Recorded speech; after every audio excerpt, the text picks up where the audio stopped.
এত চামচ কেনা হয়, ঘরের চামচ বিক্রি হয় ওইটাই আমি বুঝি। এবার বাণিজ্যমেলা থেকে আমি অনেকগুলো চামচ কিনে আনছি। এগুলো সবই হচ্ছে 130 টাকা দিয়ে কিনছি। জিনিসটা সুন্দর না? এই যে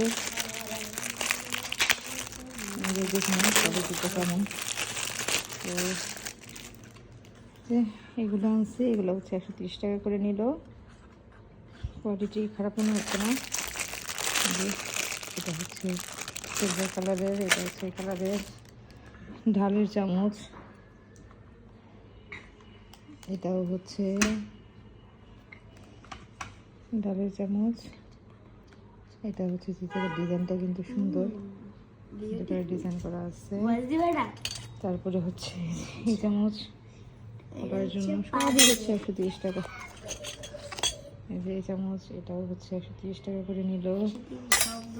এটা হচ্ছে পোলাওয়ের চামচ, এটাও হচ্ছে 130 টাকা করে নিল।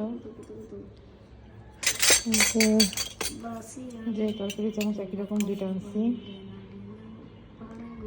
এগুলো 130 টাকা করে। আমার কাছে সবচেয়ে ভালো লাগছে হচ্ছে এই যে এই চামচগুলো। এই চামচগুলো সুন্দর না? এগুলো লবণদানিতে লবণ রাখলে এগুলো অনেক ভালো লাগবে। খুবই প্রিমিয়াম এগুলো।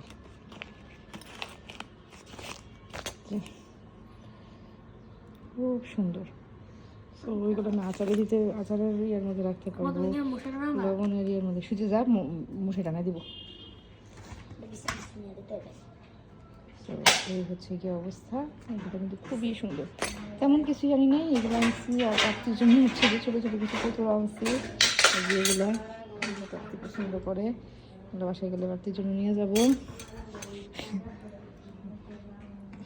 এই যে এগুলো হচ্ছে প্রাপ্তির প্রিয়কে কিছু কিনে দেয় নাই। ও প্রিয়র জন্য পিস্তল নিয়েছে। প্রিয় কি পিস্তল দামে কিনছে জানি না।